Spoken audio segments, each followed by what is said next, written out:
set your coaches and pros, the X's and O's. This is the best point of view, what we know. So let's go.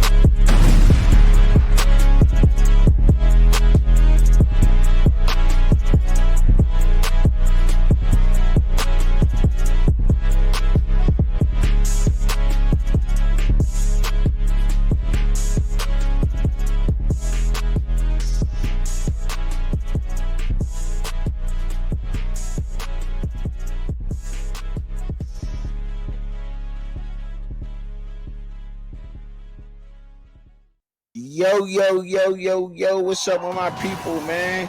Let me get my screen right and all that good stuff. What's up with everybody, man? I hope that everybody's good. Tuning in to the Fans Point of View podcast. You know what I'm saying? That's what's up, man. Look, hit that like button one time for me, man. Share, subscribe to all your friends and your family, man. Y'all know I'll be out here working. Another good week of work, man, for everybody. I hope that everybody had a blessed week of work out there, that everybody got home safely off the road. If you're another driver that's tuning in, I appreciate y'all too, because you know what I'm saying, y'all out here working. Everybody that's 9 to 5 and all that, thank y'all for tuning in, man. Like I said, I try to get live. It's very hard throughout the season, especially with this. But things can change in the future. You never know what the future holds, right? Just keep working at it. Just keep working day at a time, stacking the days and trying to get better with it, right? That's all. But another crazy week of college football, I must add. Another crazy week of college football. And look, I gotta stop saying that it's a crazy week, because look, I'm saying that as if I didn't expect that. Now, did I expect Texas Tech to lose? Absolutely not. Did I expect USC to lose? No, I didn't expect SC to lose. USC, Notre Dame came out and they showed why they are and why they have one of the best running back tandems in the entire country. Must give it up to Notre Dame and Marcus Freeman, because they're showing their resilience and coming back. Penn State drops yet another game. Being led by Pittsburgh native right now, being the interim head coach. Forgive me for his name right off top. Spent some time at Gateway with the Gateway Gators. That's in Monroeville, PA. Spent some time there being an athletic director. So he does have a lot of experience with running whole programs. And even though that's a high school program, the Gateway Gators, but he's been in the coaching circuit for a long time and some time up. And they had a tough loss. The Iowa 1-point loss with a backup quarterback. Katron Allen had a good night, I believe it was. Good night. But yeah, that's not looking too good and too healthy for them. But I expected this out of college football, and I tried to. I've been saying it for the past. I said it last year because I thought it would happen a lot last year, but for sure we're seeing some people say it's watered down. You know, a lot of old school people say that college football is watered down at the moment. Some you hear that a lot, and you also hear the parity in college football, and that's where I like to get at, because I think the game is evening out, and we're seeing that in all the conferences, right? At least there's always going to be that one dominant team that's being very well coached, that the players are. The teams are coming together really well, and there's a lot of great coaches out there, and the talent level is evening out a lot throughout the conferences, because there's teams like Virginia in the ACC that's stepping up and that is really playing really good football. And I didn't expect that out of Virginia, to be honest. I wasn't sure where Virginia was going to be at. I think I gave a horrible record prediction on them, but I mean, that's what I do. You know, I'm not right about everything, right? I'm not going to be right about everything, but you got to admit when you're wrong, and I think that's what people respect. I think that's what the people out here in the college football world, they respect when you come out and you say, you know, I was wrong on that. You know, even though you know you're not going to have everything right, but the people that do listen, they do respect when people say that they are wrong, instead of just coming up with excuses and saying things. Even the professionals, they don't know, right? It's hard to say, because as far as I'm concerned, there's been a loss every single week in college football in the top 10, and we're going into week 8, but there's been a top 10 loss every single week. I'm not I wish I would have done a little bit of statistics on that and a little bit of history of college football. But look, this is the first time I'm seeing this. I'm pretty sure it's happened. There's been loss every single week in the top 10. And I want to say I got to go back a little bit to say the top 5, but things have been shaken up, man. Every week we getting a loss out of the top 10, and usually the top 10 in the country, they pretty much stay the same, even with losses, because of their roster being so dominant in the depth that they have on their rosters. But you're not seeing that right now, and we're not seeing that anymore. And for a lot of people who thought that a 12 or 14 team playoff was too much teams being in a playoff, well, guess what? College football is now showing you, whether you want to say it's watered down, whether you want to say whatever you want to say about it, you're seeing exactly why any given Saturday, Friday night, Tuesday, Wednesday night, whenever the college football being played, teams are coming out and beating other teams. By the way, UAB, give it up to UAB in American Athletic Conference beating Memphis, undefeated Memphis. That was another shocker. And we're seeing it all through college football. It's just no longer one conference that cannibalizes each other. You're seeing that all over now. Whether we want to say it or not, things panned out by Alabama first losing to Florida State. Florida State now being and haven't even won once again another year without winning their record in the ACC, and then Georgia losing to Alabama, but then Georgia beating Ole Miss, and Texas losing to Florida, but Texas beating Oklahoma bouncing back and beating South Carolina. But it's not done. Kentucky playing Texas to the very end, and Texas holding their breath until Kentucky almost pulled it off because they had a heck of a game plan against Texas.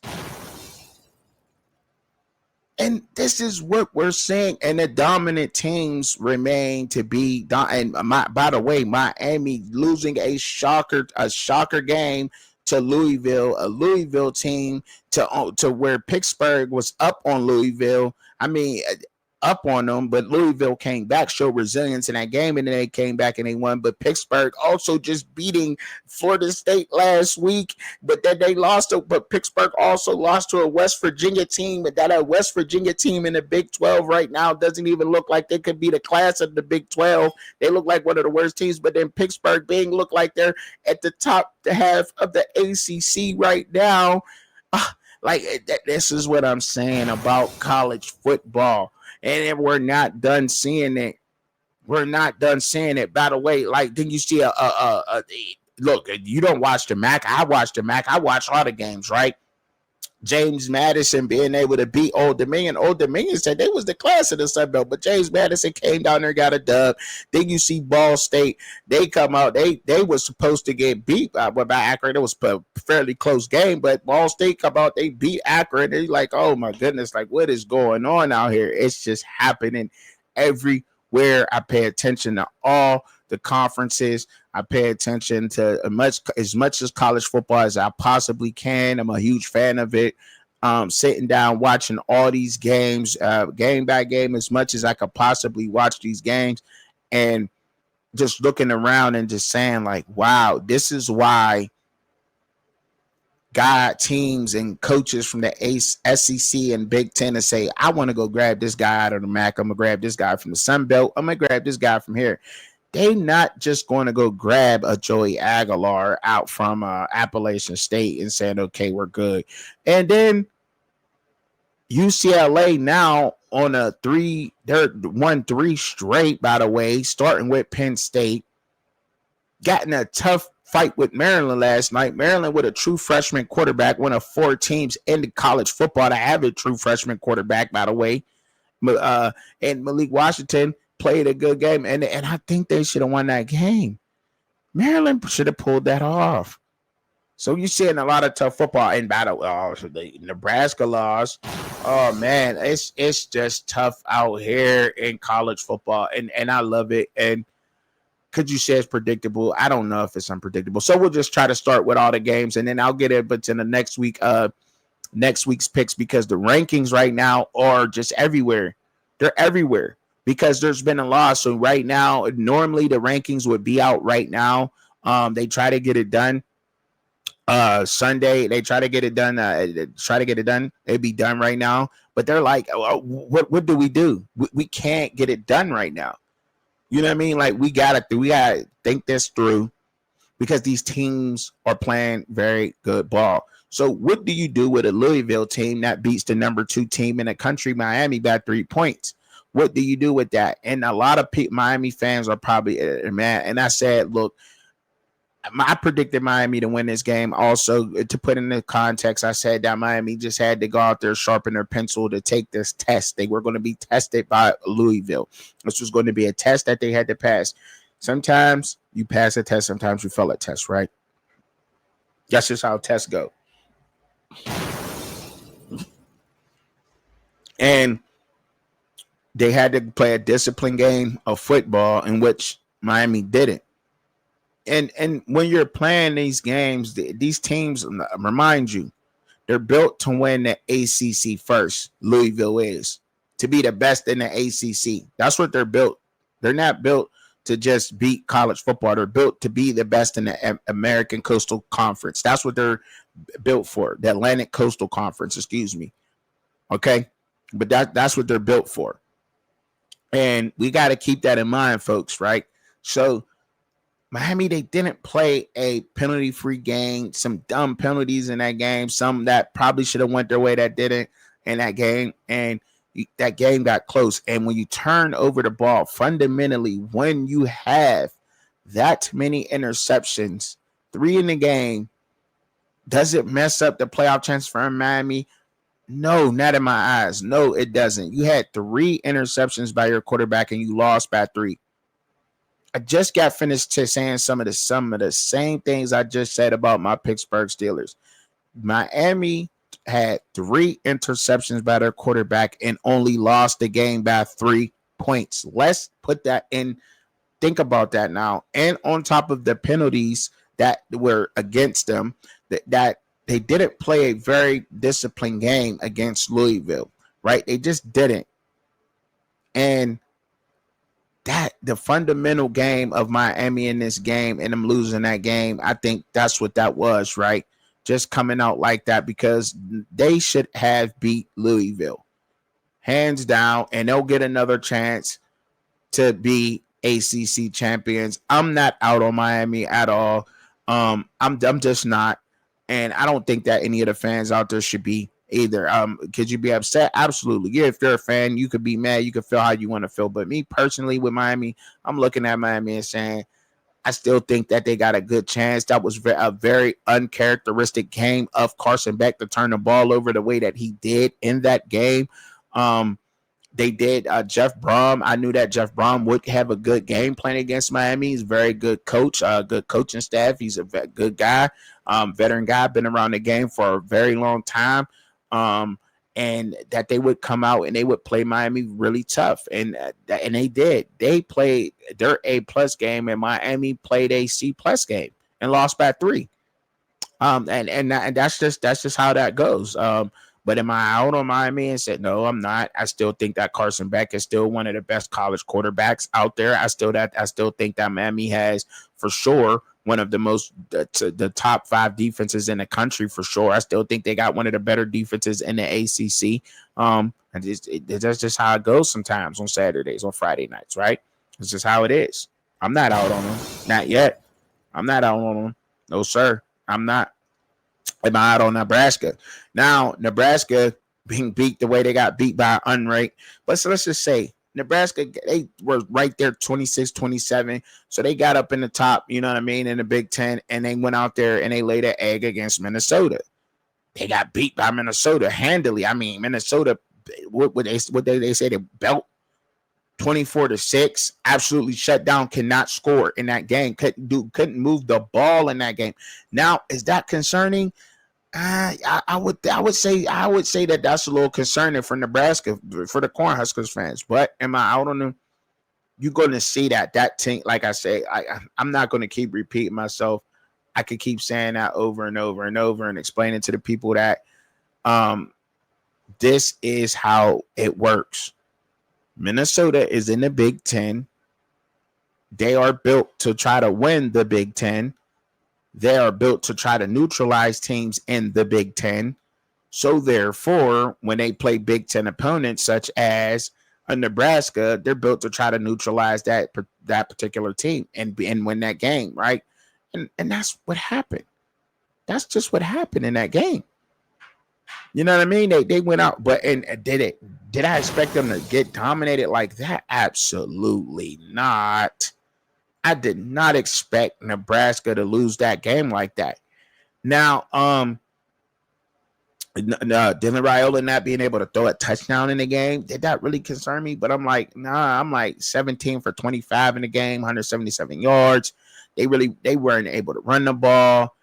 Him being sacked that way, bringing the pressure they was. I'm like, man, that's concerning. That's concerning, right? But I think we've been saying that a lot, though, with Nebraska. They got to let up 9 sacks in that game. Minnesota absolutely dominated them in that game, man. Dominated. That they did. They brought the defense to them, and they did everything else well. They ran the ball well and played great defense. What do you expect out of Minnesota? That sounds like a Minnesota sound team at home, but they couldn't score. They could not score, and that's what got me like. And I'm like, man, why couldn't they score? You know what I mean? But how could you when the defense is playing that dominant? But I was shocked about that. I'm not gonna lie. I was shocked that they couldn't get in the end zone. And am I concerned moving forward a little bit? Look, maybe, but let's not forget about that. Let's never forget about there is Taylor, because he could run. Now, is this one of those games where you say, because they just didn't just lose to a scrub, right? You know what I mean? They just didn't lose to a scrub. They didn't. Like, you got to remember, these are Big Ten teams. Nebraska just didn't lose to just anybody, just any scrub. They lost to Minnesota. You know what I mean? A team that will ruin your season. That, you know what I mean? You go out there, you can't sleepwalk on that team. You just can't. And they didn't play a good disciplined team. They weren't disciplined out there. Just very another uncharacteristic of a Matt Rule team to go out there and lose in that fashion. Just was. It was. And that's tough. Now, I'm sure, I can see it in the headlines now. Oh, Matt Rule was asked about the Penn State job and got his whole team distracted. Could that be? I don't know. That's just something you say to get clicks and likes, right? Like, oh, no, Matt Rule was talking about taking a Penn State job and how much he loved Penn State, and his team just didn't respond to that well, and they go out and they lay an egg against, if it didn't already be said, somebody's going to come out and try to say it. I think it's stupid, but they played a good Minnesota team. I will say that, and I'm not taking nothing from Minnesota. Also, moving on to another game, and I thought I shot a bet. I'm like, yo, what is going on? Like, I thought LSU, I was not out on LSU, y'all. I was not out on LSU. I thought LSU would play Vanderbilt and beat Vanderbilt, but I should have known, because Diego Piava, I picked him to be one of the better quarterbacks in the SEC, but I went against my better will in this, and I'm like, this is LSU, Brian Kelly. They need this win. They're in the top 10. But Vanderbilt's like, listen, we are one of those teams. Vanderbilt is one of those. They are one of those teams. And I say team. I'm not saying there's a player, but look, I got to say that Diego Piava is more than just a game manager. He is a game changer for that Vanderbilt offense. And when you got one of those, you got something that goes a long way. he is a game changer for that Vanderbilt offense. Diego Piava, he just is. I mean, let's just call it what it is, y'all. I mean, you can't deny that. You cannot. I come out here and I use that term, and I use my terms and my words. I try to make sure that I'm using them correctly. So but he is a game changer. He just is. He led the team in rushing in that game. 17 rushes, 86 yards, 14 for 22, 1 touchdown, 160 yards. Garrett Nussmeier, he was like 19 for 28 in that game, 225 yards, 2 touchdowns. He didn't throw a pick, so he managed the offense. You know what I mean? He did. He managed the offense, but they ran all over that defense. And once again, LSU cannot run the ball well. I mean, between the two backs, they had 100 yards, but I mean, you think about like they couldn't because they're playing from behind, number one, and they just didn't give too much thought up into doing it, right? They really didn't. They didn't stick with it. They just didn't. How many total times did they even run the ball in the game? I think they ran the ball for a total of 21 times in the game for 100 yards or something like that. That's LSU and Brian Kelly's team that done that, right? I mean, defensively, I mean, they kept Garrett Nussmeier up, right, for the most part. I mean, you got sacked twice. They had about five. There were about 5 tackles for loss behind the line of scrimmage. They couldn't get the Piava. They got the Piava once and 4 tackles behind the line of scrimmage for LSU. You're not expecting that out of that team. But Vanderbilt came to play. And shout out to Vanderbilt, man. Shout out to Diego Piava at Vanderbilt, man. Game changer. That kid is. That guy. He is. It's a game changer. It is. And I like to use that. Shout out to Cam Newton, man. Coming up with that term and letting it be known. I was listening, Cam. That's what it is, right? Because there's 2 different times. There's 2 different kinds. There's a guy that you can get quarterbacks that manage the offense, and there's nothing wrong with that. There is nothing wrong with just going out there. Young quarterbacks, listen, you can go and be a game changer. You can be a game manager one year and a game changer.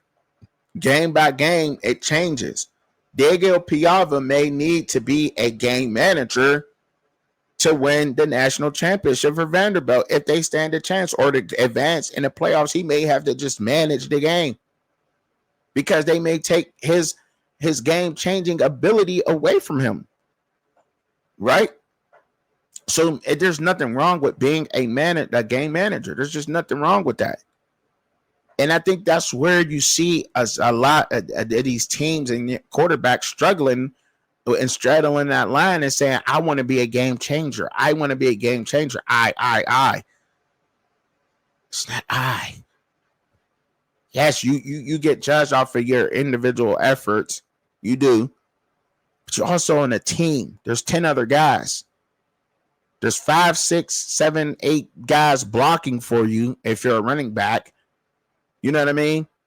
You would hope that all 9, 10 of your guys are blocking for you if you're a running back, right? To be successful. Same thing to be a right receiver. You got to have at least 5, 6 guys making sure that the quarterback's clean to get you a good pass. It's a team. It's a team. And teams that do that, like Vanderbilt, seem to be coming out on top and getting these W's. All right? Shout out to them, man. I didn't expect that. I picked Georgia Tech. Did I think Georgia Tech was going to beat Duke the way that they beat Duke? No. I thought that I've seen Duke come out and I play. And then you say, well, Manny Diaz, their head coach, defensive-minded guy. You're not expecting that from Manny Diaz. And then watching Duke, right, before that Georgia Tech game, you're like, they can throw the ball really good. They were undefeated in the ACC going into that game, although they were 5-2. But you seen them pass the ball really good. I seen Georgia Tech struggle with throwing the ball.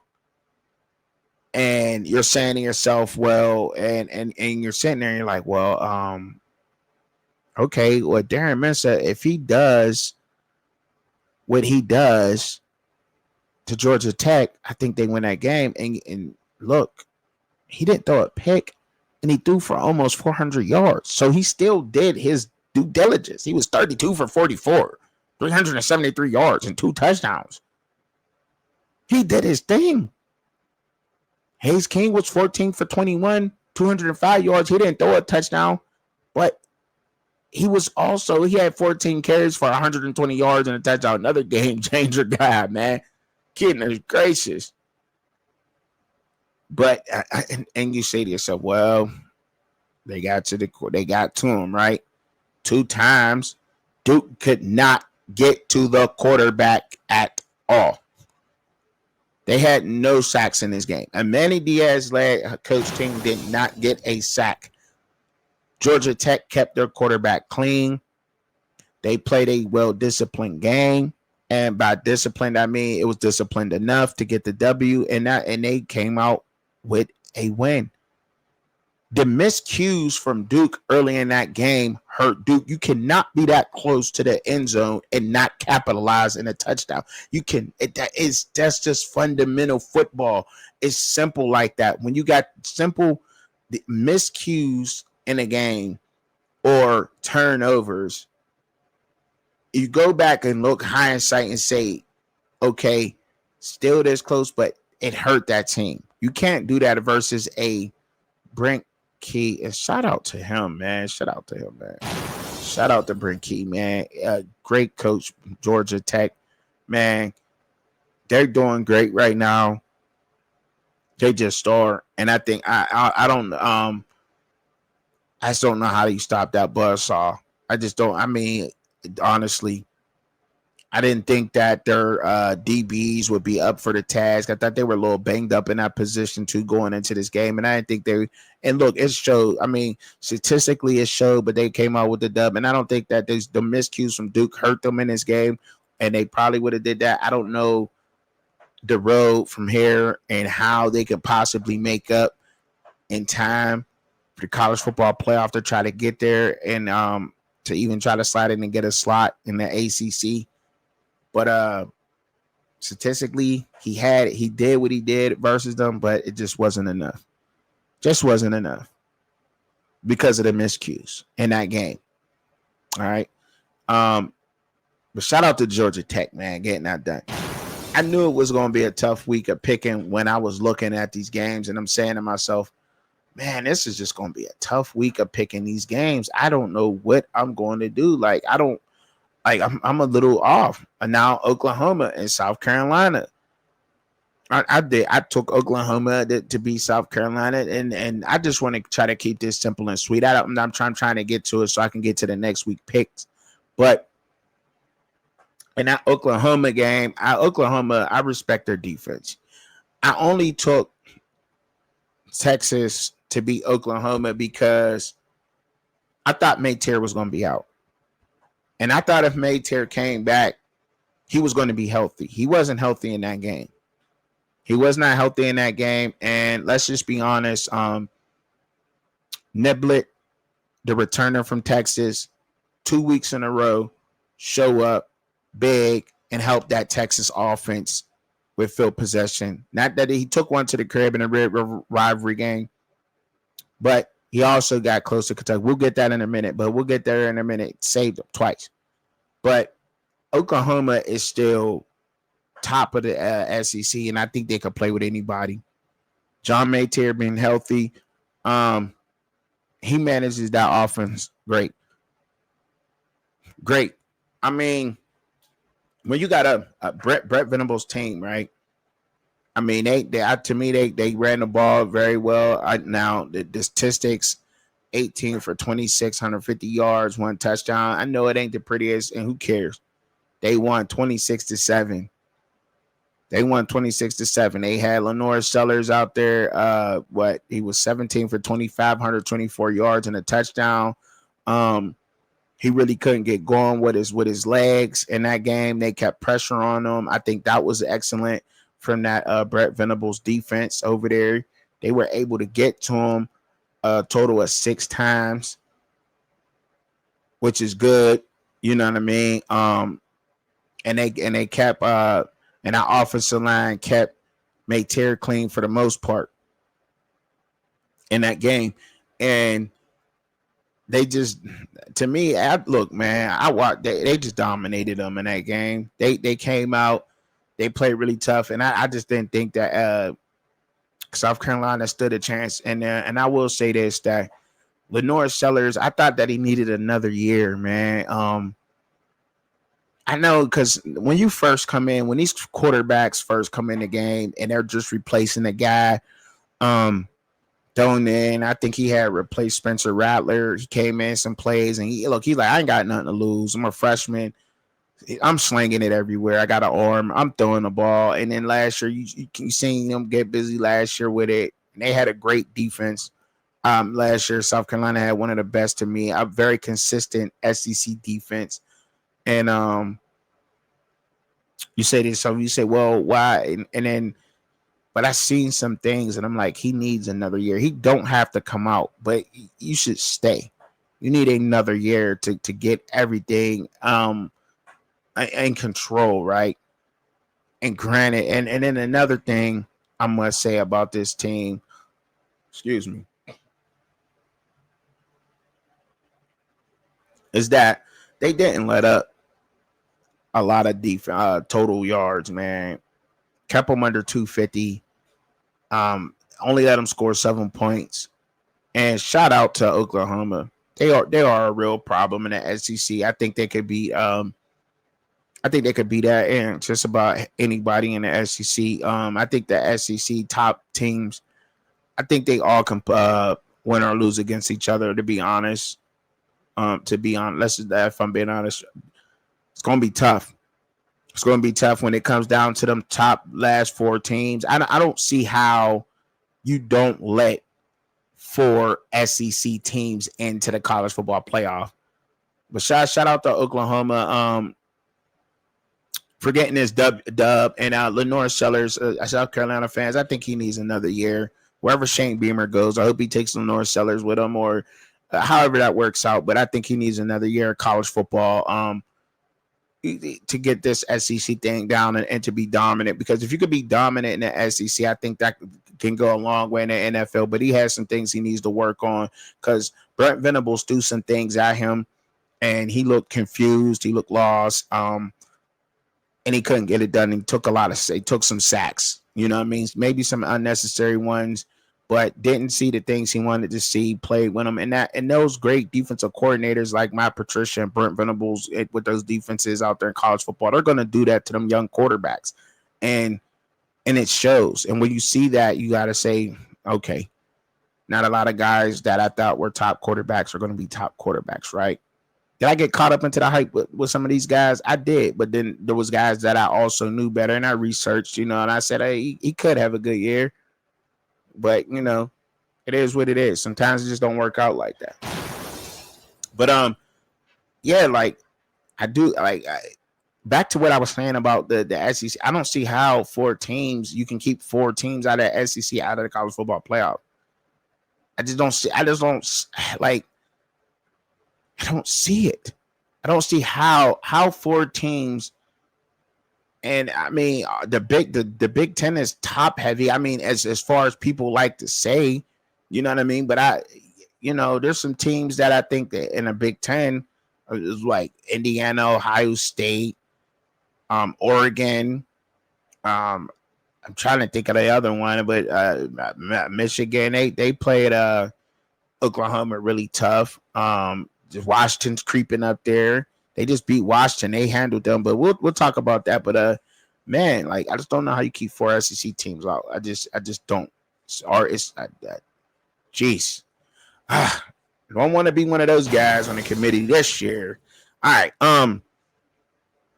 Anyhow, Indiana once again shows their dominance, beating Michigan State handily, 38-13. Indiana, Curt Cignetti, there's not enough that I could say about this coach. I've been talking about Curt Cignetti and this Indiana team. They've shown that they came out.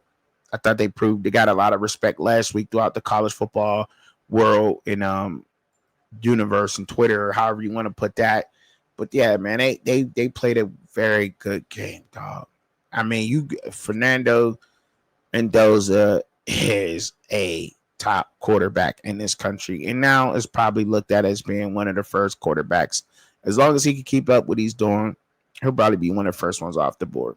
A winning team and putting up the numbers he's put, he was 24 for 28 in this game, 332 yards and 4 touchdowns. Aiden Chalaz had a better game than what I thought he would have, to be honest. He was 27 for 33, 243 yards and a touchdown in this game. I thought their run game just couldn't get going. Aiden Chalaz did everything he could possibly try to do against this Indiana team, but they just couldn't get it going. Running the ball outside of him, he was their run game in this game. I mean, you watched it. Ain't got to talk about it too much. And they just couldn't, man, like, they couldn't get to Fernando. They kept him clean. And they got to Chalaz a couple of times. And they stopped a lot. And they got in that backfield and they caused havoc. And they dominated this game. So what more could I say? I mean, Michigan State, I think being on 4 in the Big Ten, don't think they should really be there because they was in some tough bouts. It's just tough for that Jonathan Smith team, man. It's tough, man, because you got to win now, and it's tough. But they were right there. Aiden Chalaz, I think he was like my number 10 quarterback in the Big Ten. I think he's a lot better. I just don't know what's missing with Michigan State. I can't call it. Can't call it right now. I gotta really get down and really study this team. I just can't call and see what's going on with Michigan State right now. I just can't.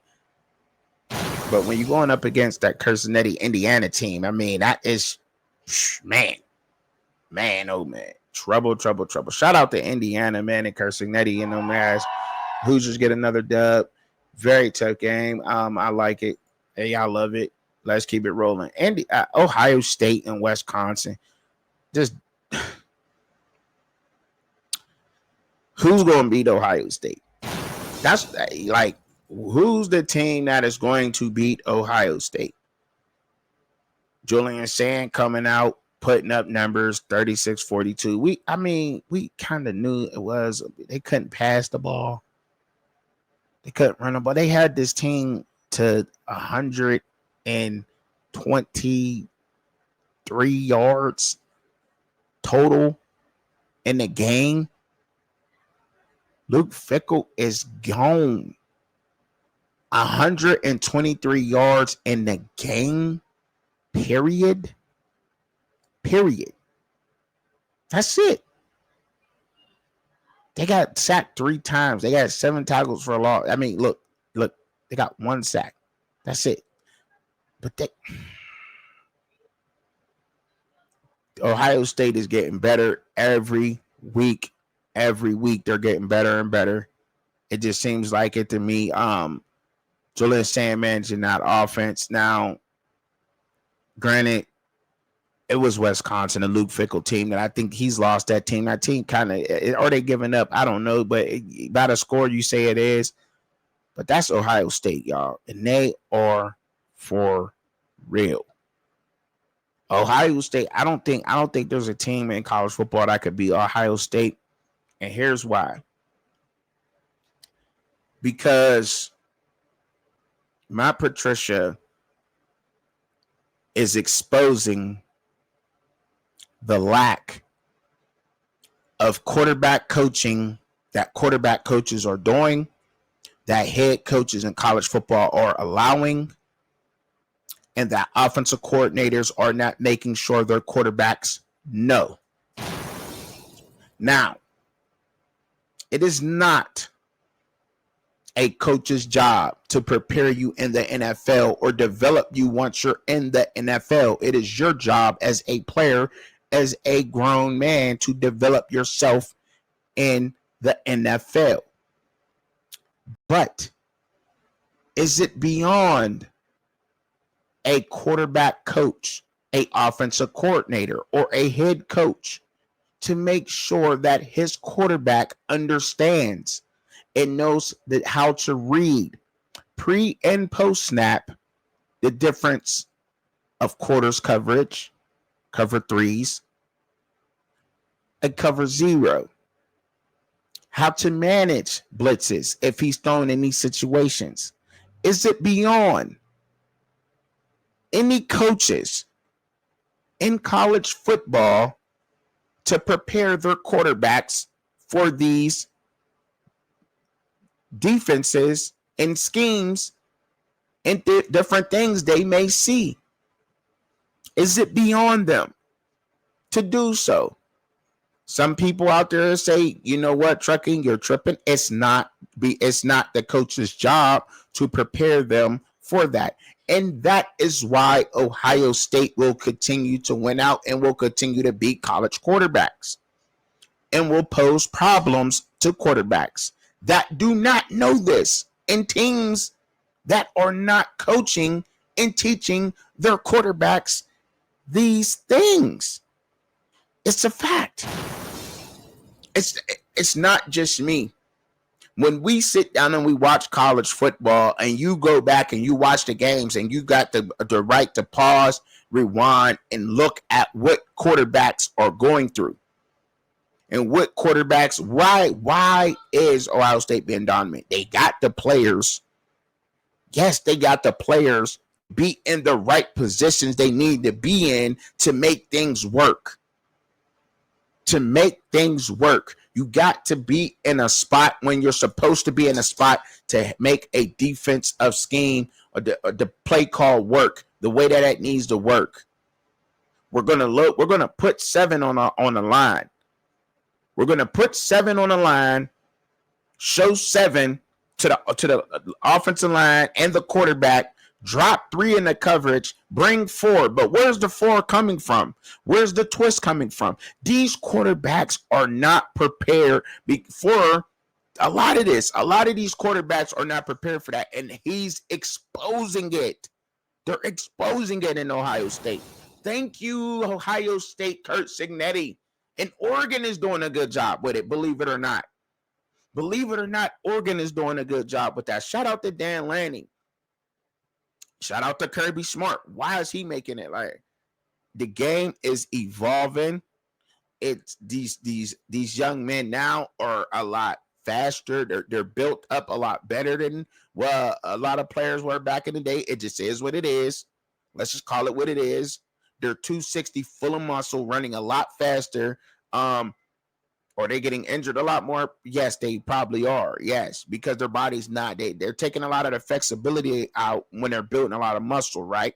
Anyway, that's another topic for another day. But these guys the game as it is evolved. You got to be with it. And if you're not teaching your quarterback being a game manager over trying to be a game changer, it's going to cause problems. You're going to see teams like Ryan Day, what he's doing with that staff up at Ohio State is phenomenal. I'm giving him his flowers. Or am I going to say they're going to go undefeated? It's absolutely hard to do in college football, but they got all the right players. Sonny Styles, more Anvil Reese, Caleb Downs.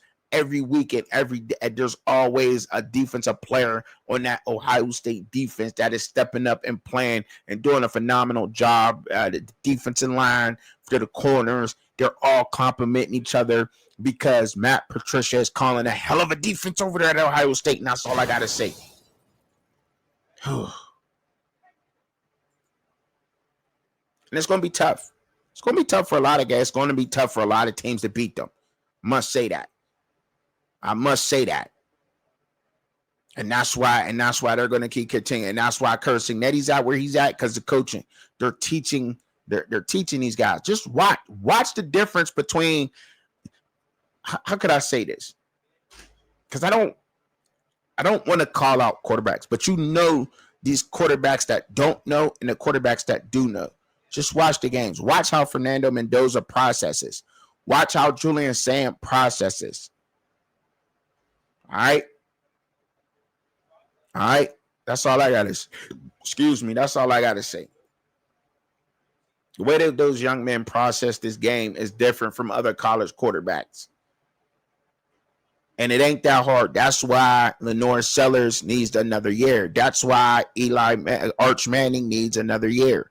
That's why some of these guys need another year, and there's nothing wrong with that. Yeah, I think Nico and Male Oliver, he needs another year, of course, but he struggles with that sometimes too. But these guys are, of course, the transfer portal makes it harder, but that doesn't mean, like, what's the point of a quarterback coach if you're not teaching your quarterback this?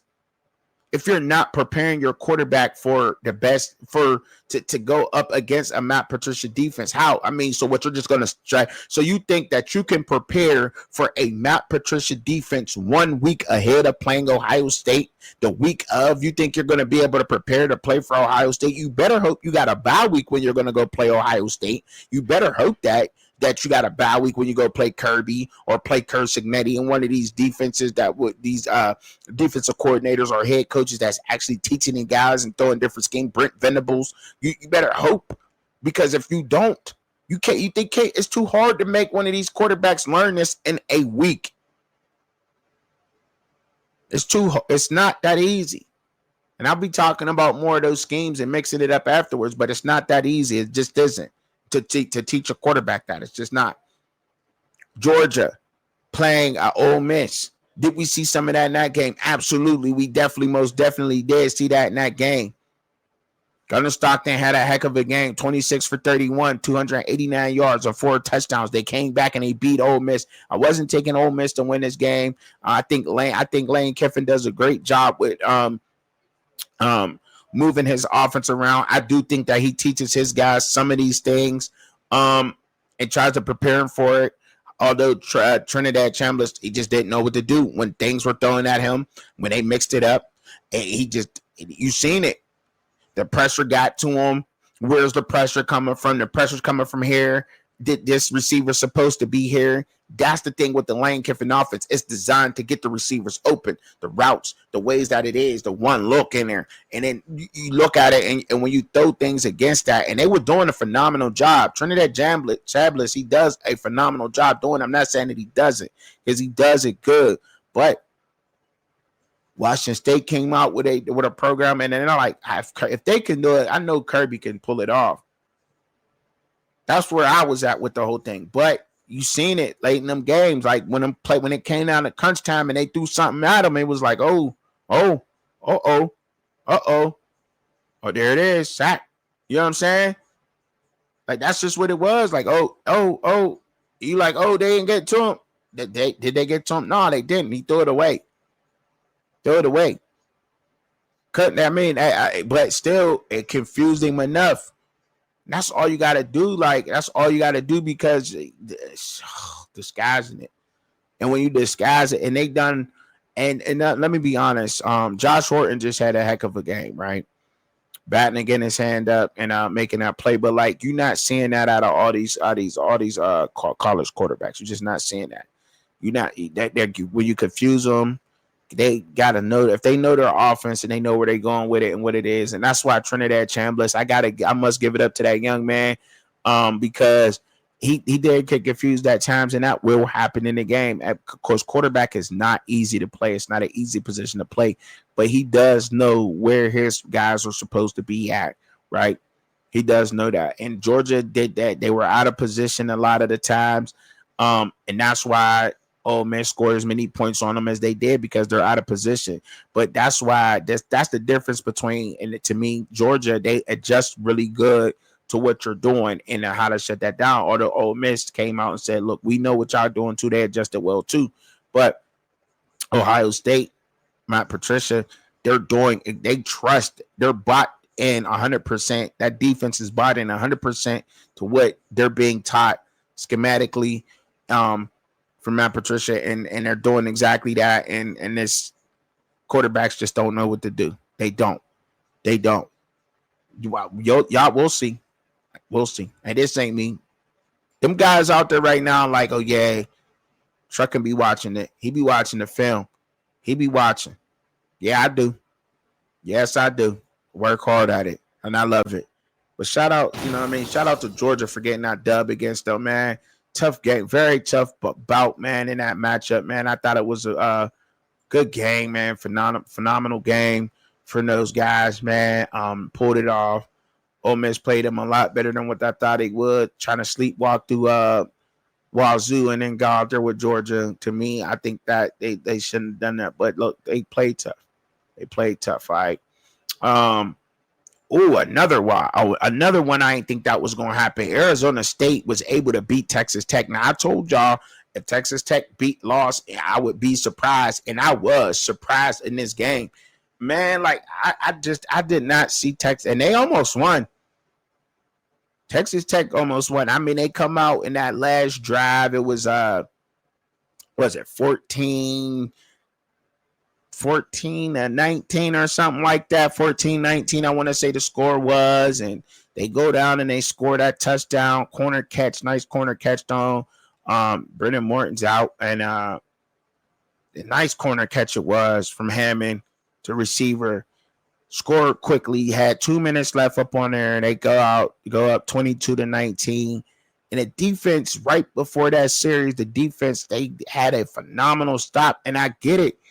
I get why they came out there and they said, we can stop this. We can stop this Arizona State offense, even with Sam Leavitt. I mean, they came out there that series before.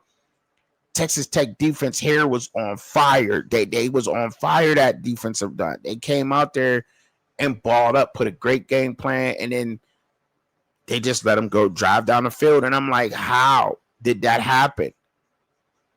Well, they couldn't get the run going. So shout out to Arizona State for, shutting down the run on them. But I'm like, how did this happen? Like, how in the world do you go out there and put a defense of playing like that? I mean, would they get 2 out of their 4 sacks?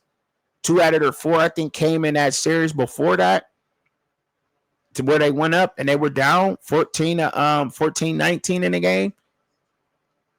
And not only did they just go down there and drive and score, man. And I'm like, wow.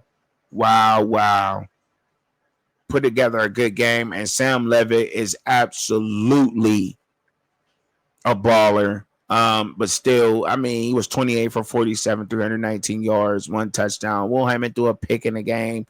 Look, I feel like, the stats kind of don't tell us, but that game was a good game. Texas Tech was down. I think they were down in the fourth quarter. They came all the way back in minutes in the game. I said, what am I watching? I'm looking at the game like, what am I watching right now? Texas Tech just comes back in one quarter. In a couple of minutes, it's like, okay, now we got to win the game. Will Hammond, go ahead and do that. Should have been turned up with Will Hammond. If one thing I could say in that game was y'all should have let him play a little bit early instead of trying to, man, he managed the game when it came down to it, and you put the game in that young man's hand. When you put the game in Will Hammond's hands, he came through for you. And I think Texas Tech suffered from not doing that too early, but that was one of the best games if not the best game I saw yesterday. If not, one of the best games that I saw yesterday. There were some good games on. That was definitely one of the best games I saw.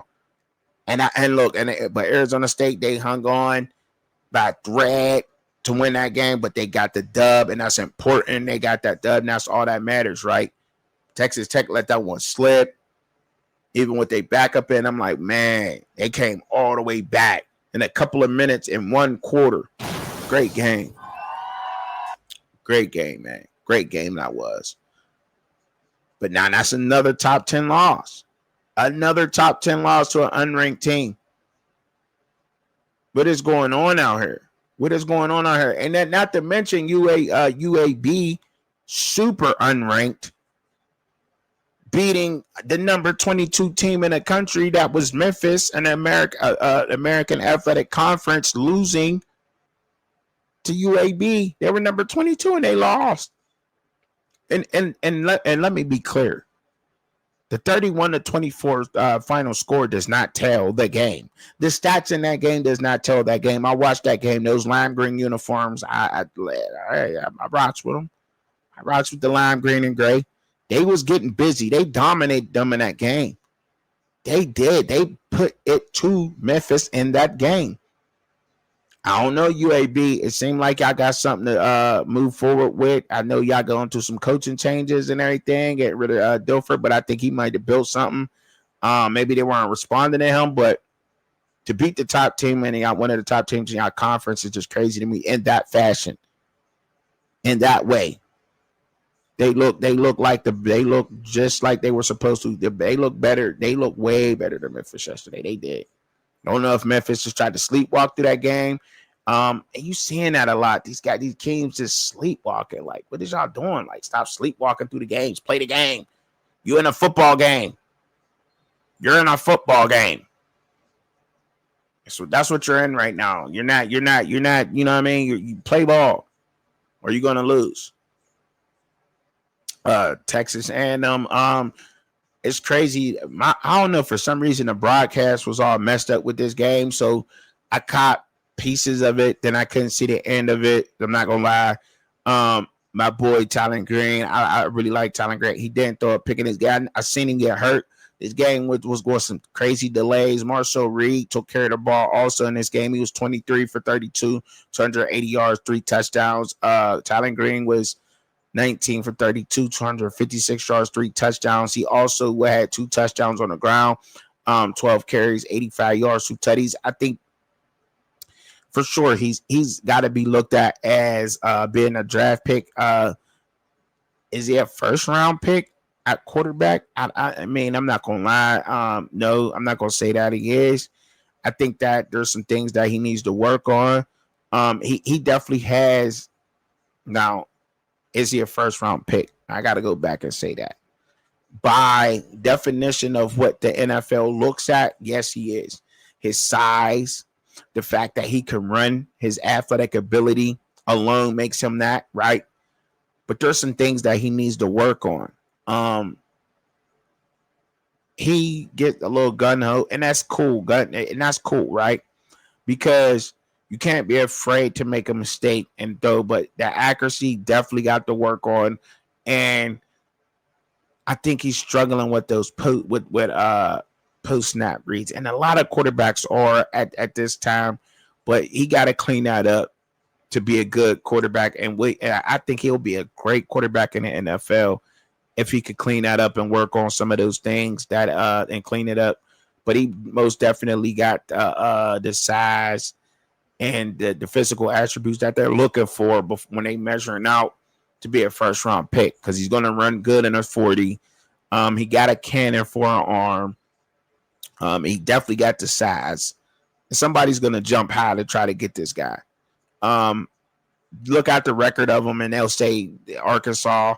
Maybe that'll make him be hidden somewhere in there. But I think he has to come out this year, and I think that's a good guy to grab. I think so. I think that's a good grab for some team to develop, and then let's just see what kind of system he goes into. Don't think that that's a guy that you just draft and start right away. You know, I don't think just because you draft somebody in the first round, you automatically have to start them, because somebody else may get him, especially if you're one of those teams that's picking later in the draft, first round 20 pick, I mean, I just don't think so. No, I don't think that it's and later after that, because that late first round, early second round type pick. But we'll talk about that once they get there. But they played a great game. I think this was a good game. First game that Texas A&M let up that many yards. I don't think that they let up look, honestly, what's crazy is Talon Green alone by himself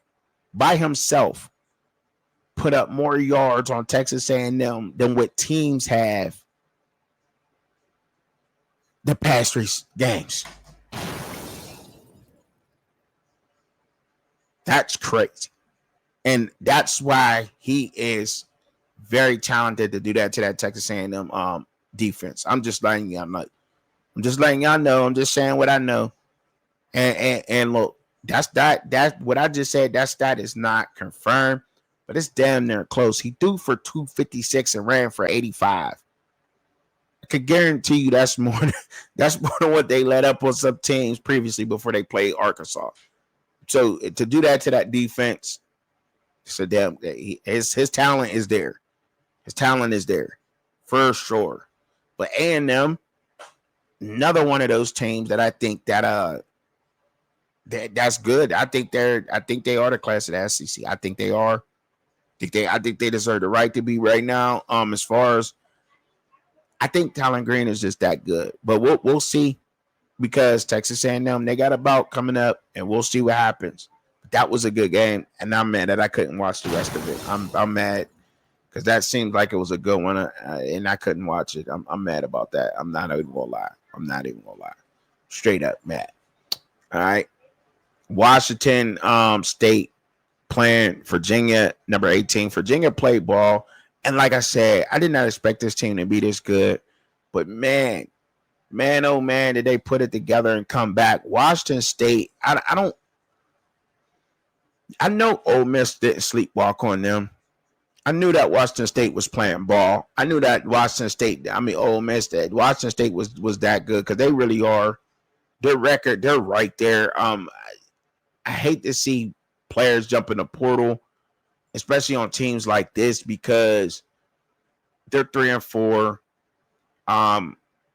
But they easily could be beat. They easily could have beat a top 10 team last week in Ole Miss, and they could have beat a number 18 very good team in Virginia. They really could have. They posed some problems defensively for Chandler Morris that I hadn't seen. Regardless of the sacks, right? I just think that they played a good game and they were able to run the ball really good against these guys. Don't even know the guys, but like I said, when you turn the ball over the way that their quarterback did, and now Virginia being able to, cause some problems and get to the quarterback and confuse him up a little bit. Only one time, but still, like it doesn't the pressure they were able to get on him and the different looks. You can't turn them. That if they lose by 2 and they threw 2 interceptions in that game, but they were leading that game. And Virginia came back, short resilience. They came back. They kind of let them back in that game. They did. Good game. I thought it was a good game. Good bout. Shout out to them in that game, man. Good game. Oh yeah, Oregon spanked, man. They came out. They did their thing. What could I say? I knew Oregon would bounce back, man. Like I don't go into these losses and say these teams are these. No. Dante Moore is still a good quarterback. One of the best quarterbacks in the nation, bro. He just is, bro. He just is. Oh, wait, he got this receiver, got this guy. That does not mean that he's not making the correct reads. He only missed 5 times, 15 for 20, 290 yards, 4 touchdowns. He did throw a pick in the game. But I'm like, yo, they blew out Rutgers. I stopped watching it at some point. Not gonna lie, blew them out. Knew they would handle Rutgers in good fashion. Number 8 team in the country. I think they deserve to be there. Shout out to Oregon and all the Oregon fans. Not gonna get into that too much, right? It's not good. Great. I think now this next game, Kentucky and Texas, I think was a very good game, y'all. I really do. From Kentucky, man, I think Kentucky really came out in this game and with a great game plan.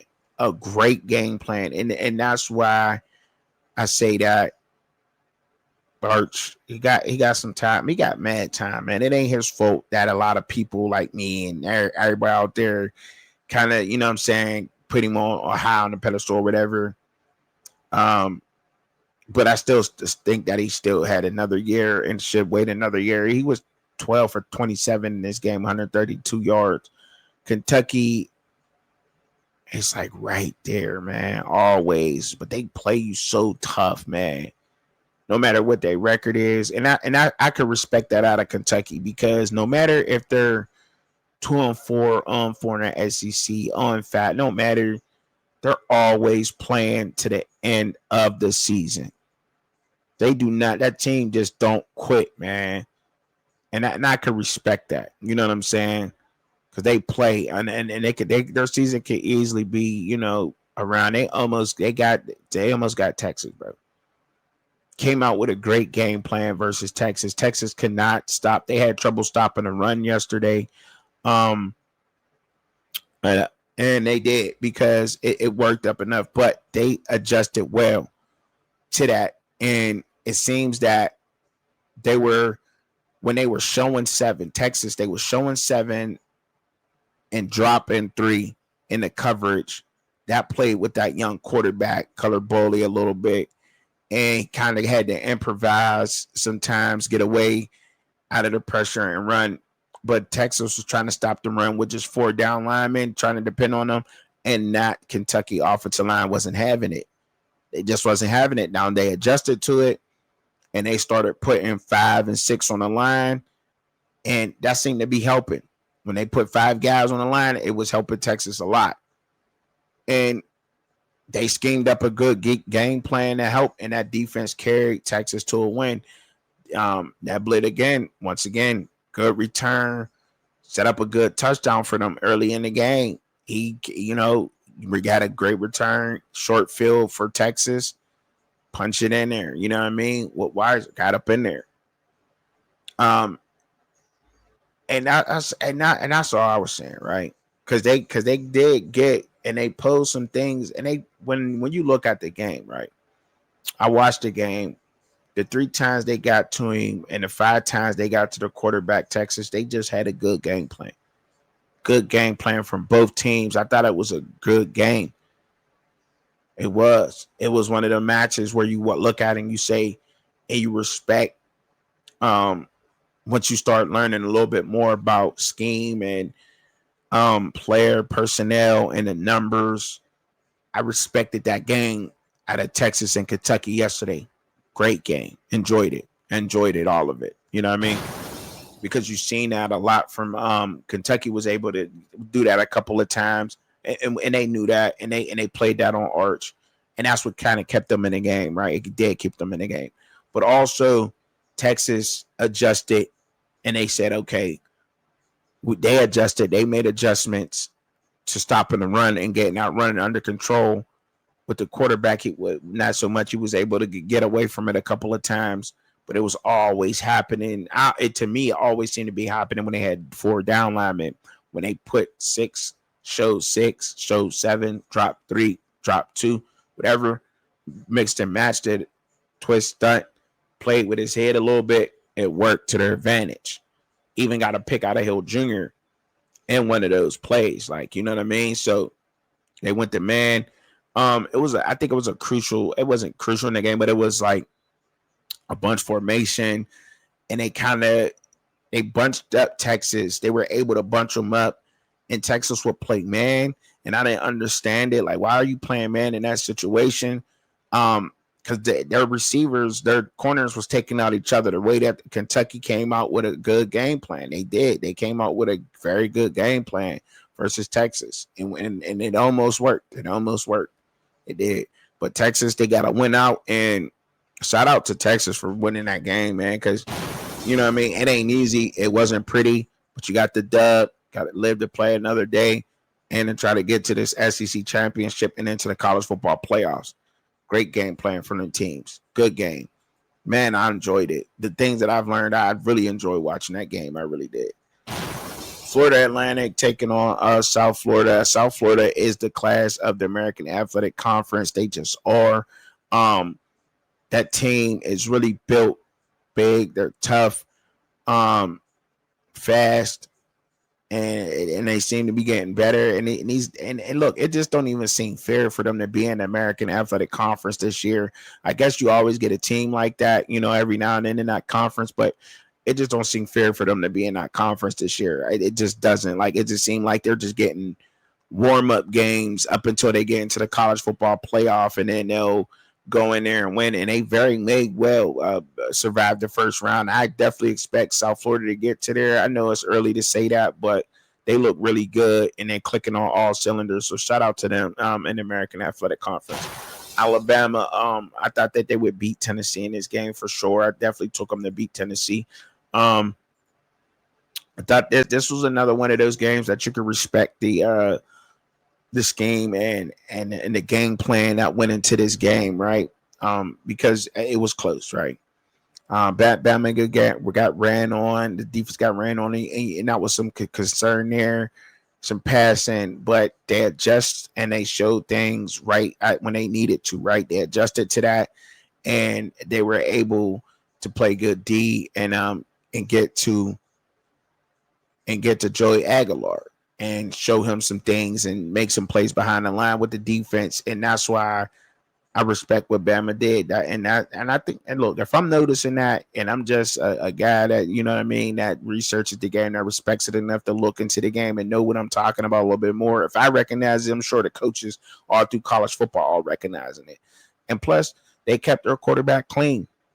Is that telling the whole story? Absolutely not. But keeping Ty Simpson clean, and Ty Simpson is still performing. I only missed 10 times in the game, but he took care of the ball and managing the game. Great at managing the game of football, what he's doing. Ran when he needed to, made the plays that he needed to. And you can't ask for more. And when Bama's playing like this, they're very dangerous. Class of the ACC, it's Texas A&M, but Bama's right there. They always will be the class, always. But you got to Texas A&M undefeated right now. But Bama, Bama's Bama, man. And when they playing like this, they tough to beat. They are going to be tough to beat. SC playing SC and Notre Dame. I took SC high-powered offense going into this game. I really thought that they had a chance. Makai Lemon, Jaden Maivia. I still believe in Maivia. They put a lot on his game and shoulders in his game through 2 picks. Just hard to win when you throwing the ball that much, man. And they weren't able to get that run game going on Notre Dame. Not able to mix it up at all. But they did a fantastic job on that young quarterback, CJ Cardo. They picked him off once, threw a touchdown in that game. Notre Dame's run game. I mean, look, what could you do when you got a running back that go for 228 yards when you're in a touchdown? Another one got 13 carries and 87 yards. They had a total of 306 yards rushing as a team. As a team. You know what I'm saying? Like, you can't, like, and that's just rushing the ball.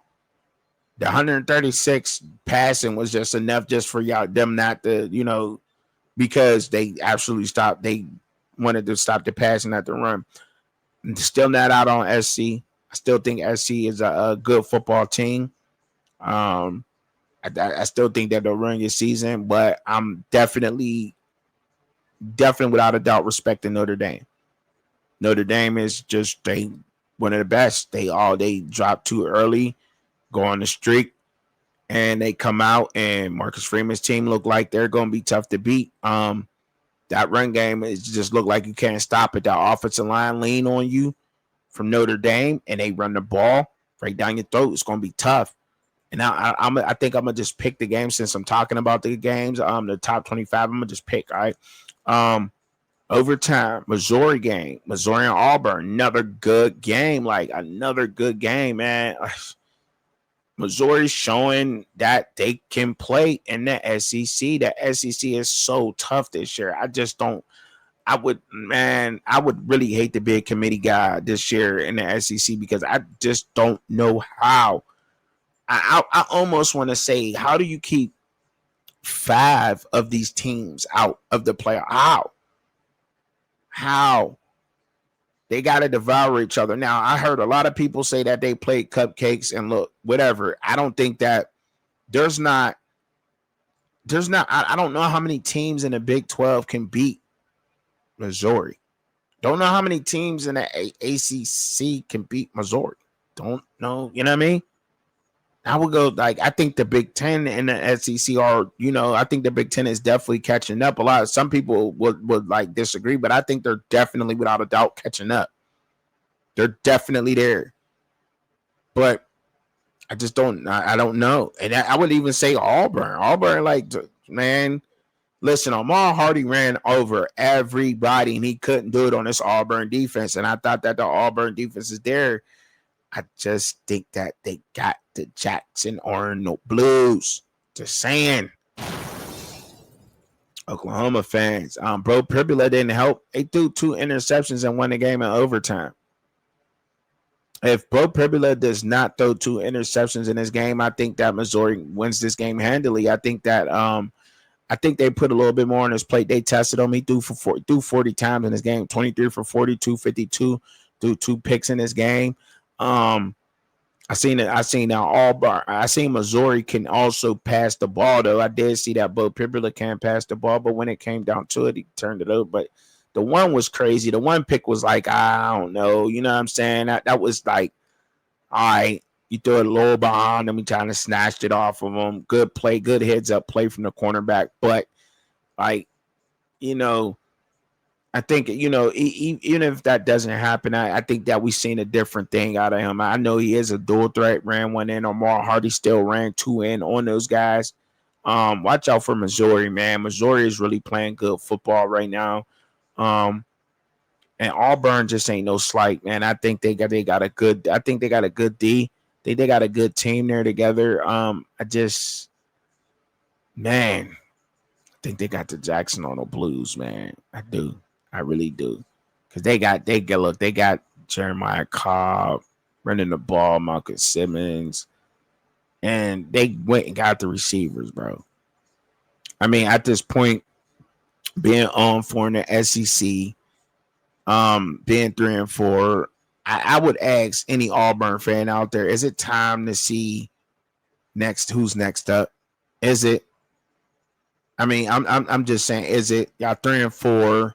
Y'all haven't won an SEC game yet. Y'all have been close, but could you put it all on him? I mean, you got to say the defense is getting scored on too, but they're just 3 and outs, and you can't have those. Got to be able to sustain drives and score. You know what I mean? Got to keep that defense, because when that defense is fresh and fresh on the field, and they can get some breathers, I mean, that could be a good defense at Auburn. But I don't know. That's what I'm asking any Auburn fan, and you just let me know. Is it time to see a new quarterback at Auburn? Or what do you think the problem is? Let me know in the comments, man. Let me know. I don't claim to know everything. Like to ask y'all questions too on some of this stuff. All right. Yeah. So Cincinnati continues rolling on, man. They continue to show that they're competitive out here in the Big 12. And I think that now they have to move up. You got to move Cincinnati up now. Cincinnati can no longer be bottom tier Big 12 team. They handle Oklahoma State 49-17 in that game. They really got at them. What do you do with Cincinnati right now? Because that was a surprise team for me in the Big 12. I just don't know how you handle them. They're 4-0 in the Big 12, 6-1 overall. And Brennan Sorsby's playing really good football. Brennan Sorsby is playing really good football, man. Really, he just is. He really is playing really good football. And when they're playing like that, I say, man, and they got a good run game. They got a decent run game. Good defense. Cincinnati. Look out, Big 12 for Cincinnati. Didn't see that coming at all. But they are balling. They are really putting it together. I thought that Utah was going to beat BYU 7-0, 4-0 in the Big 12. Utah, a much better year than what they had last year. Much better year. This game, this Holy War was a good game. That turnover, man, it hurt, man. Devin Dampier throwing that pass up the way he did. I think they did a good job on Bear Bachmeier. I think they get a good job with him. Really did, because I still think Dampier got busy in this game. He was 20 for 36, 244 yards, 2 touchdowns, and that one pick. I thought, you could. It's on him. He's the quarterback. Could his receiver put up a better? Yeah. They ran the ball well. They had 226 yards. So didn't BYU. Very good matchup, and they won the passing thing. I mean, that turnover it hurt them. I don't know if they was playing. It seemed to me that Utah was playing on some kind of training wheels, like a little bit. It seemed like they respected BYU a lot more than what any of us did. Obviously, that went with Utah. I thought that they are fast. I thought they were faster and stronger, and it just didn't show up like that. I thought that BYU did a. I mean, look, they still ran. They still ran for a lot of yards. They still ran with two guys, just Dan Pair and Bray alone had them over 200. So that offensive line did what it did. You know what I'm saying? And so didn't BYU's. Now I thought that the trenches the defense for BYU was a little bit off, but they was able to get the damn pair 3 times and have 8 tackles for a loss. I thought that Utah BYU speed has showed up to me. I will say that I respect BYU speed. I see it now. I didn't see it before, and I don't know why I didn't see it before, but I definitely seen it in this Utah game that BYU does have speed, and that was my concern. Are they fast? And Bear Buckmeyer just managing that offense over there. And I will say this though, but now you look at these Colorado losses, and you say to yourself, like, they lost to a couple of undefeated teams, some teams that you know what I mean that struggle, but they like I don't know. Or can they? And they got Utah up next week. Utah got to go to they play at home against Colorado. I think them losing this game. It's going to be a tough bout because Colorado, right now, they're coming up. They seem like they're playing together right now, trying to revitalize their season, trying to get their season back on track. And Utah taking a tough loss against BYU in a holy war. I think that advantage Colorado a little bit because they're coming off a bad week, and Utah just played a very physical rival game versus BYU. So we'll see what happens in that game. But could they get healthy enough? Is that bad week, that off week for Colorado, going to damage them in this game? Because Utah, to me, I thought Utah will win this game because Utah does what BYU does, but I thought that they were faster doing it. But shout out to Kalani Sitake for having and his staff for having BYU ready for this Utah game and being able to pull it off, man. Shout out to him. All right. Now for my picks for college football. After that crazy top 25, we got another. We're now up into the week 9 picks because I like to do the week 9 picks early. I like to get mine out of the way, y'all. Week 9 picks for college football.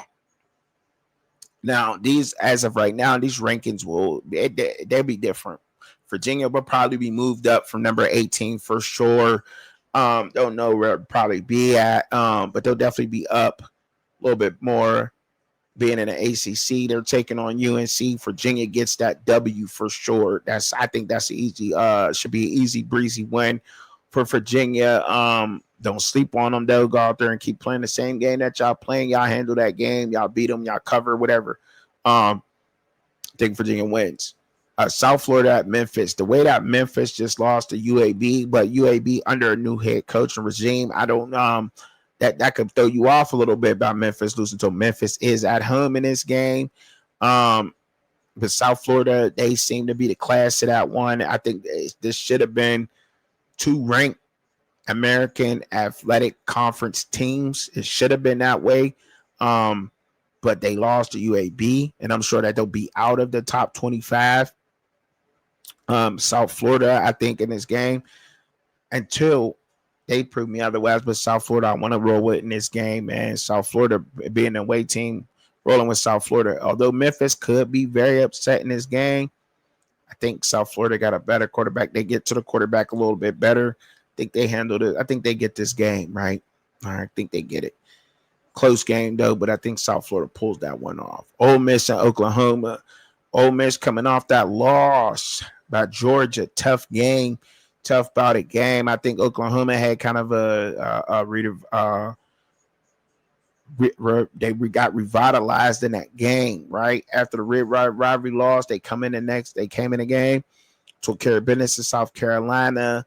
Oklahoma being at home, I think this is their chance right now to show that they are serious, that a serious contender for the college football playoff and in the SEC. But Oklahoma also has to prove. I think this is a very good bout, very good game. I'm rolling with Oklahoma in this game by 2. I'm thinking Oklahoma could pull this off, squeak it out. The same way kind of Georgia did. I think that they have the rest. I think their trenches is ready. I think Oklahoma will be pissed in this game. I do think that they will be. Chambliss will show up, but I think this is the second week in a row I'm going to go against Ole Miss. Oklahoma being at home, having that home charge energy, energized. John Maytier being a veteran quarterback that he is, face what he faced. Good game though, good game. But like I said, Oklahoma by 2 for me. All right. Don't know what that would be, but I think Brett Venables' defense will stand up to that task. I think that he's very good what he does. I think he'll come up with a good scheme for that Lane Kiffin offense. Oklahoma gets this dub. All right. UCLA at Indiana. Now, believe it or not, UCLA, they won 3 in a row, sitting at 3-4 right now. They are not no scrubs. Nico Imayalava right now is playing really good ball. They're running the ball well. UCLA is. Indiana is they just Kursignetti, the fighting Kursignetti's, the Hoosiers are doing their thing. I gotta roll with them being at the crib. I'm rolling with them number 3. But I think UCLA gives them a tough test. This is a tough test. Tough one. This is a tough one for Indiana. They better not sleepwalk on UCLA. They better go out there and keep doing what they're doing and play disciplined ball. But I think they're too much of a disciplined team, the way that they're coached with Kursignetti, to go out there and sleepwalk against this UCLA team that's been going out there and ruining other people's seasons, playing spoiler right now. I think Indiana gets that dub though. Syracuse and Georgia Tech. I think Georgia Tech gets this game. They handle business. Fran Brown and Syracuse, that quarterback being hurt. I knew that kind of hurt their season, hurt their pride, but they're trying to make a bounce back. Pittsburgh took care of business in Syracuse. Georgia Tech, I think, is Georgia Tech is just they're really a top 10 team.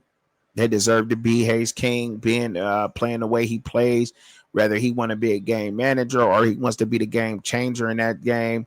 Georgia Tech's defense showed me that they could keep up with them receivers from Duke, and beating Duke in the way that Duke handles Syracuse. I'm not really just going off of that, but with Syracuse didn't show, but I think they did find a quarterback, but he got to take care of the ball on this Georgia Tech team.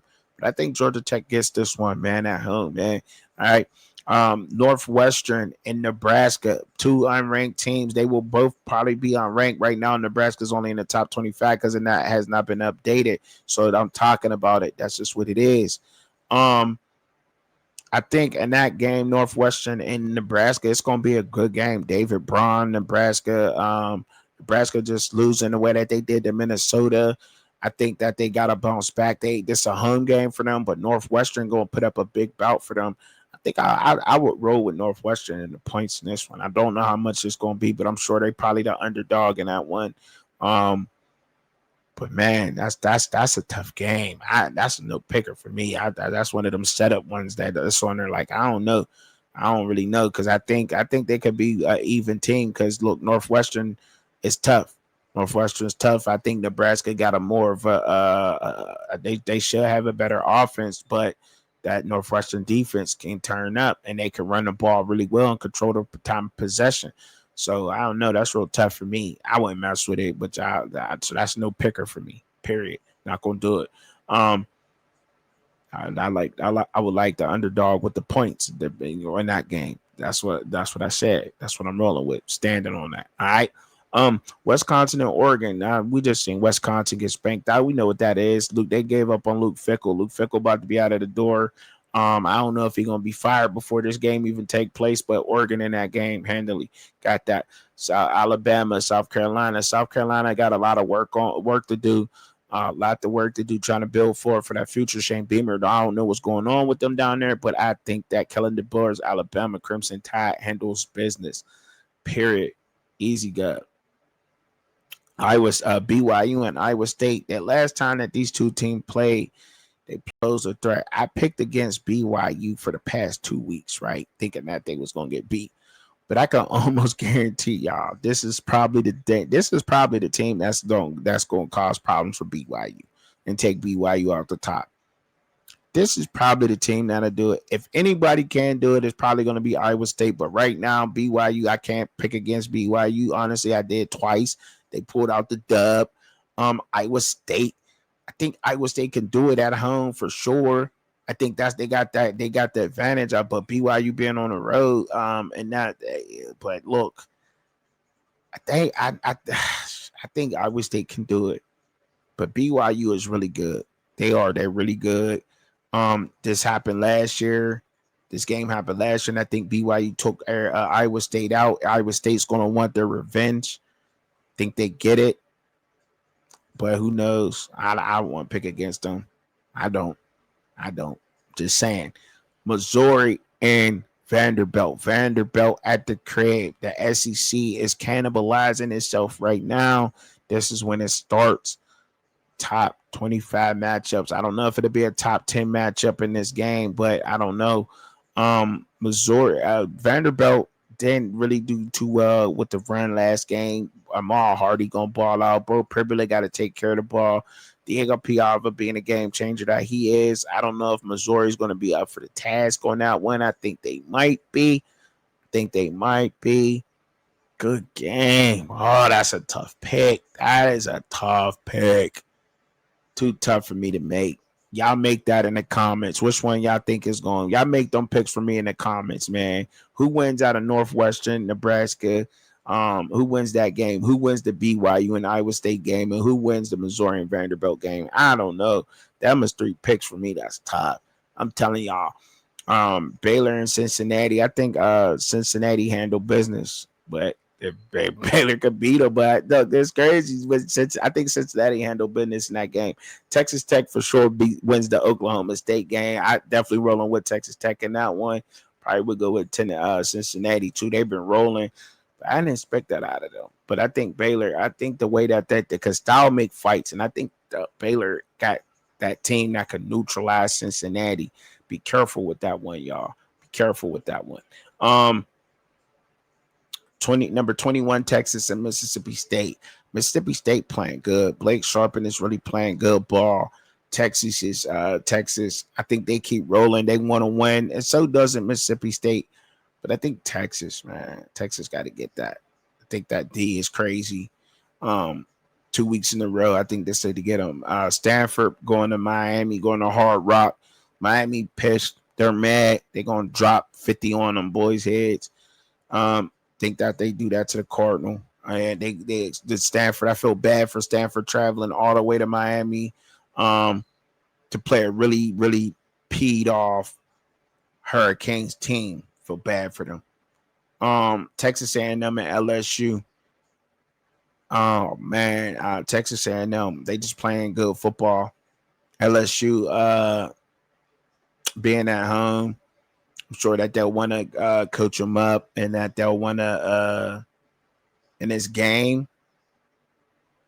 You know that they'll want this win just as bad for their head coach. But Texas A&M, that defense is just as good as any that LSU struggled with. That Garrett Nussmeier did. I think they'll get to him. And they're just playing excellent ball right now. I'm going Texas A&M in that one. Tennessee and Kentucky. Rivalry game, good matchup. Kentucky played Texas really well in that game. That young quarterback, I think that Tennessee and Joey Aguilar and those guys just pose too many threats outside for Kentucky. A little bit more than Texas did, and I think that they'll be able to attack them through the air. But that Kentucky defense is crazy. Tennessee pulls that one off in the squeaker. 3 points. I think that one sleep on Kentucky at home though for that one. That's a good one. Rivalry game though. Colorado and Utah. Utah being at home. Colorado could take advantage of these. Take advantage of them playing that Holy War. They're gonna be banged up. Hopefully they get healthy in this game and they come out. Colorado on the streak right now. All the team that lost to a couple of good teams, all good teams. Not saying that Colorado's bad. Just think that don't stick with the coaching. But I think, look, Utah is going to be used to playing a quarterback that can run. Utah can cover. I think that they can cover those receivers a little bit better. Um, and I think they win this one in a close one at home. I think they squeak it out on Colorado at home. I think Colorado poses some threats though on Utah. That for sure. I don't know what that will be the underdog in this game, but I think they might cover. Don't think Colorado's going to get blown out in this game at all. I think they handle business, but I think Utah comes out with the dub and a close one with Colorado. All right. So that's me. That's the picks, man. That's what I'm rolling with this week. That's who I'm rolling with. Appreciate y'all, man. Like I always say, man, pray for me, pray for each other, pray for y'all. Peace.